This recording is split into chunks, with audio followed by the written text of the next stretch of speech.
BS second year political science second paper Indian political system के students unit 5 में आज का हमारा टॉपिक है भारतीय राजनीतिक व्यवस्था के निर्धारक तत्व, determinants of Indian political system. इसमें हम देखेंगे कि भारतीय राजनीतिक व्यवस्था को आधार प्रदान करने वाले प्रमुख निर्धारक तत्व कौन कौन से हैं। समाज का स्वरूप राजनीति को आधार प्रदान करता है और समाज में विद्यमान आर्थिक, सामाजिक, राजनीतिक तत्व राजनीतिक व्यवस्था के स्वरूप को निर्धारित करते हैं।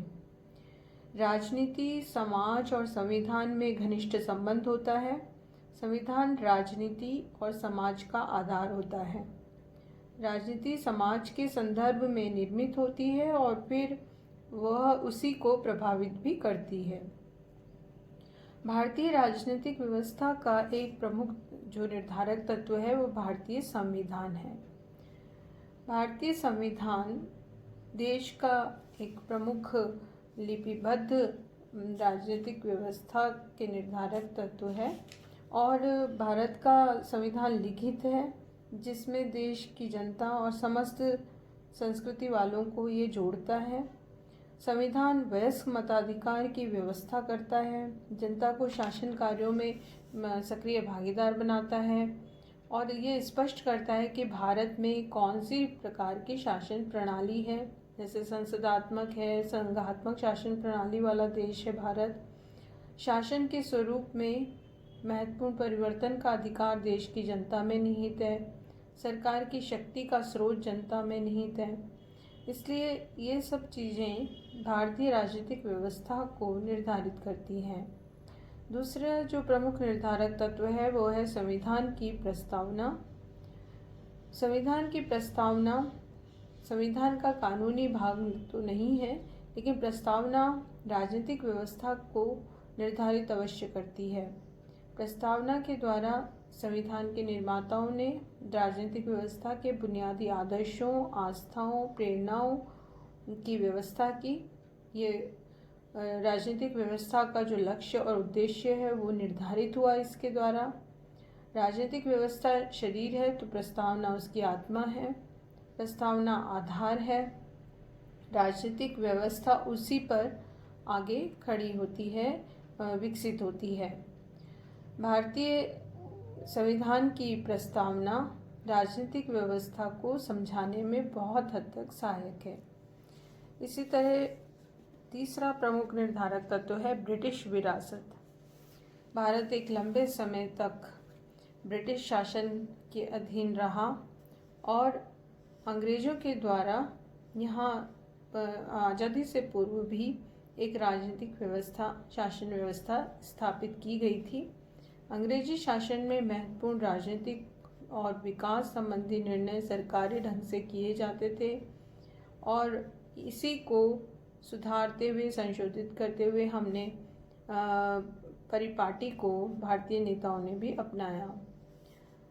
स्वाधीनता के बाद नूतन राजनीतिक व्यवस्था में कुछ परिवर्तन किए, कुछ नए व्यवस्थाएं की गई और उसके द्वारा एक नई राजनीतिक व्यवस्था को गठित किया गया। आर्थिक राजनीतिक गतिविधियों का संचालन सरकारी अधिकारियों के द्वारा किया जाता है और नई व्यवस्था में नौकरशाही का अभूतपूर्व विस्तार ब्रिटिश विरासत के द्वारा ही माना जा सकता है। तो जो ब्रिटिश प्रभाव रहा भारतीय राजनीतिक व्यवस्था पे वो भी एक प्रमुख निर्धारक तत्व माना जा सकता है।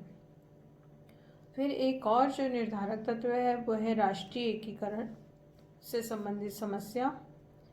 भारत के राष्ट्रीय निर्माताओं के सामने एक सबसे प्रमुख समस्या थी एकीकरण की, और क्योंकि भारत एक विविधता वाला देश है और उसको एक सूत्र में बांधना आवश्यक था और इसी कारण भारत की राजनीतिक एकता में राष्ट्रीय सरकार की प्रधानता रखी गई और अन्य हित समूहों और अल्पसंख्यकों के प्रति समझौता और सामंजस्य की नीति को भी अपनाया गया। राष्ट्रीय एकीकरण की इस समस्या के कारण केंद्रीय राजनीतिक व्यवस्था की भी नींव पड़ी।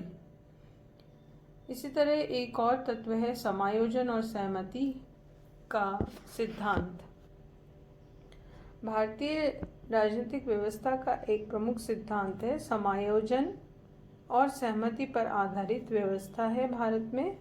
और इसके द्वारा, जैसे एक विचारक हैं ग्रैनुअल ऑस्टिन, उनका ये मानना है कि भारतीय संविधान निर्माताओं ने जो संविधान की रचना की है उसमें दो प्रमुख सिद्धांतों का ध्यान रखा है।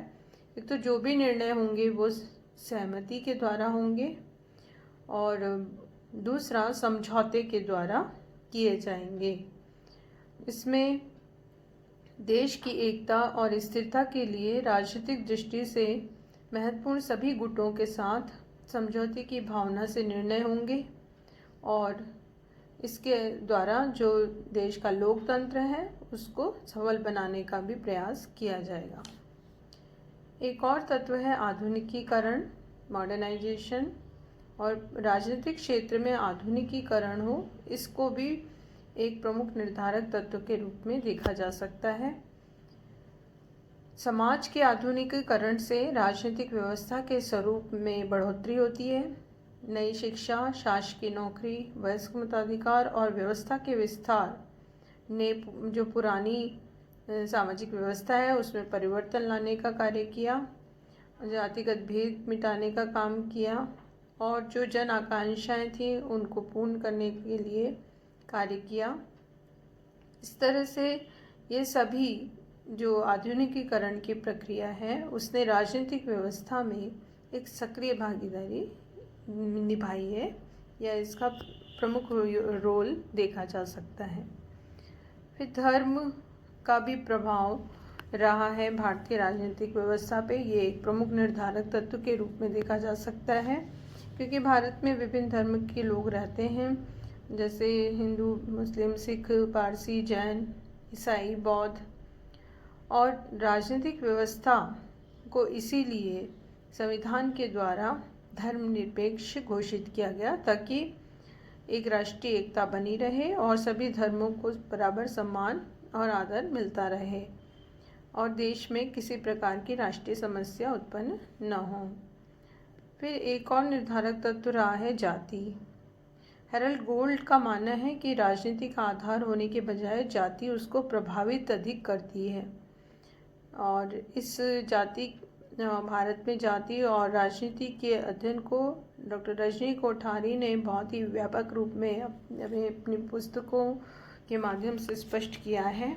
उनका मानना है कि जाति के बंधन को स्वीकार करने, राजनीति के सौदेबाजी और गठबंधन में उसका सहारा लेने के कारण देश की राजनीतिक व्यवस्था में ये एक प्रमुख तत्व बन गया है। जातियां संख्या के बल के आधार पर संगठित होती हैं और निर्वाचन में भी इसका प्रभाव देखने को मिलता है। राजनीतिक दलों को भी इसके आधार पर अपना प्रत्याशी चुनने का अवसर मिलता है और जातिगत गुट और जातिगत जो कार्य हैं उसके आधार पर भी राजनीतिक प्रभाव पड़ता है। तो इसलिए भारतीय राजनीतिक व्यवस्था में जाति का अत्यधिक प्रभाव देखने को मिलता है। न केवल जाति बल्कि उपजातियों के आधार पर भी हम इस राजनीति को प्रभावित होते हुए देख सकते हैं। क्षेत्रीयतावाद एक और प्रमुख निर्धारक तत्व है। क्षेत्रीय विवाद राजनीतिक व्यवस्था को प्रभावित करते रहे हैं। क्षेत्रीय समस्याएं राजनीतिक आंदोलन को जन्म देती हैं, जैसे दो राज्यों के बीच नदी पानी विवाद, सीमा विवाद। ये कुछ संकीर्ण जो क्षेत्रीयतावाद है उसी का परिणाम कहा जा सकता है। क्षेत्रीय समस्याएं धीरे धीरे गंभीर होती हैं और वो जो राजनीतिक व्यवस्था है उसको भी प्रभावित करती हैं, उसका दुर्बल प्रभाव भी देखने को मिलता है।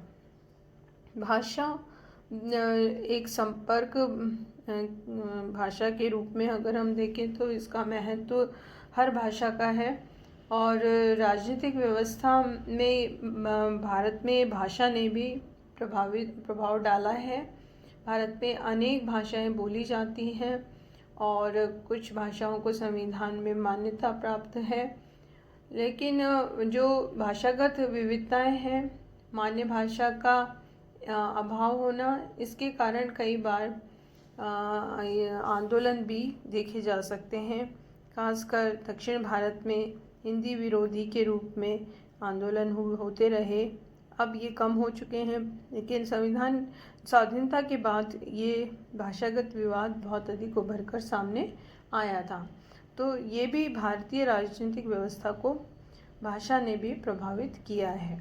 इस प्रकार अगर हम देखें तो ये विभिन्न निर्धारक तत्व हैं जो कि भारतीय राजनीतिक व्यवस्था पर अत्यधिक प्रभाव डालते हैं। इसके द्वारा राजनीतिक व्यवस्था का निर्धारण होता रहा है।